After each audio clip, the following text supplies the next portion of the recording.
আপনারা একটা জিনিস নিশ্চয়ই দেখেছেন যে অবৈধভাবে ক্ষমতা দখলকারী ইউনূস সে কিভাবে আওয়ামী লীগকে ব্যান করে, তার কি অধিকার আছে? ডক্টর মোহাম্মদ ইউনূস, তাকে আমি প্রশ্ন করি যে সে কি জনগণের ম্যান্ডেট নিয়ে ক্ষমতা এসেছে, জনগণের ভোটে ক্ষমতা এসেছে? তা তো নয়। সেটা তো সে নিজেই স্বীকার করেছে। আমাদের বলতে হবে কেন? 2024 সালে সে ক্ষমতা দখল করলো, কিভাবে দখল করেছে সে নিজে ব্যাখ্যা দিয়েছে।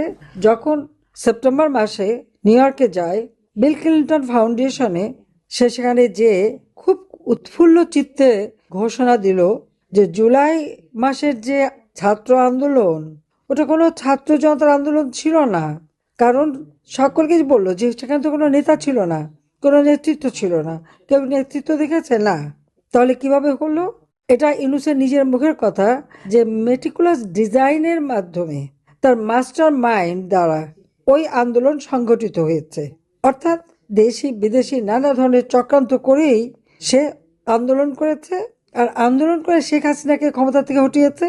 আর শেখ হাসিনাকে জনগণের ভোটে নির্বাচিত জনপ্রতিনিধি হিসেবে বাংলাদেশের প্রধানমন্ত্রী, আওয়ামী লীগ সরকারে গেছে জনগণের ভোটে নির্বাচিত।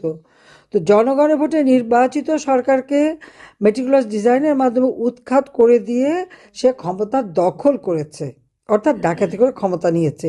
এটা তো তার কথাই প্রকাশ হয়ে গেছে। আমার প্রশ্ন হচ্ছে, এই অবৈধভাবে ক্ষমতা দখল করায় গর্ব করার মতো কি আছে? বাহবা পাওয়ার মতো কি আছে? চুরি ডাকাতি করার মতো করে ক্ষমতা ডাকাতি করা, আর তারপরে আওয়ামী লীগকে ব্যান করে। তার কি কোনো অধিকার আছে আওয়ামী লীগকে ব্যান করার?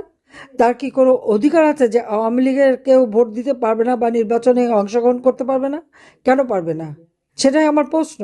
যে আওয়ামী লীগকে নির্বাচন করতে দেবে না, যদি গণতন্ত্রের কথাই বলে, তো ঠিক আছে, আওয়ামী লীগকে নির্বাচন করতে দিক, জনগণকে সিদ্ধান্ত নিতে দিক।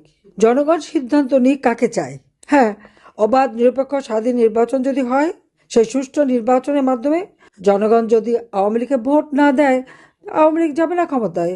কিন্তু আওয়ামী লীগকে ব্যান করে নির্বাচন করতে না দিয়ে, সেখানে বাধা দিয়ে তৃণমূল পর্যায় পর্যন্ত আওয়ামী লীগের নেতা কর্মী, তাদের পরিবার পরিজন, তাদের ছোট শিশু থেকে শুরু করে, মানে শ্বশুর বাড়ি বাপের বাড়ি আত্মীয় পরিবার পরিজন কাউকে বাদ দিচ্ছে না। অত্যাচার নির্যাতন, ঘর পোড়ানো, বাড়ি পোড়ানো, এমনকি তার খামার পোড়ানো, কারো মাছের খামার, গরুর খামার, মুরগির খামার, যার যেখানে যা আছে দোকানপাট সব কিছু ভেঙে জ্বালিয়ে পুড়িয়ে তছনছ করে দিয়ে তাদেরকে সম্পূর্ণ অর্থনৈতিকভাবে পঙ্গু। আর জীবনের সাথেও তো তারা কাউকে রেহাই দিচ্ছে না। আজকে নির্বাচন দিয়েছে, কেন আওয়ামী লীগ নির্বাচন করতে পারবে না? কেন আওয়ামী লীগে ভোট দিতে পারবে না? অবশ্যই আওয়ামী লীগকে নির্বাচন করতে দিতে হবে, আমরা নির্বাচন করতে চাই। আজকে আমি বলবো যে আমাদের কৃষক, শ্রমিক, ছাত্র জনতা, মেহনতি মানুষ, নারী সমাজ, সকলে যে যেখানে আছেন সবাইকে ঐক্যবদ্ধ হতে হবে। এটা কোনো নির্বাচন হচ্ছে না, এটা নির্বাচনের একটা খেলা। এখান থেকে কোনো জনগণের ম্যান্ডেট আসবে না। নির্বাচন নামে একটা প্রহসন হচ্ছে, যেখানে আওয়ামী লীগ অংশগ্রহণ করতে পারে না। সেটা এখানে আবার নির্বাচন কিসের? অন্তত 50% ভোটারের আমরা আমাদের পক্ষে। আজকে আমাদের নির্বাচন করতে দেবে না কেন? আমি ইউনূসকে আহ্বান করি, আসেন না আমার সাথে নির্বাচন করেন, যে কোনো কনস্টিটুয়েন্সিতে আসেন, দেখি কে জিতে, কাকে জনগণ ভোট দেয়, তখন না বুঝতে পারবো। সেটা তো করতে পারবে না, সে সাহস নাই।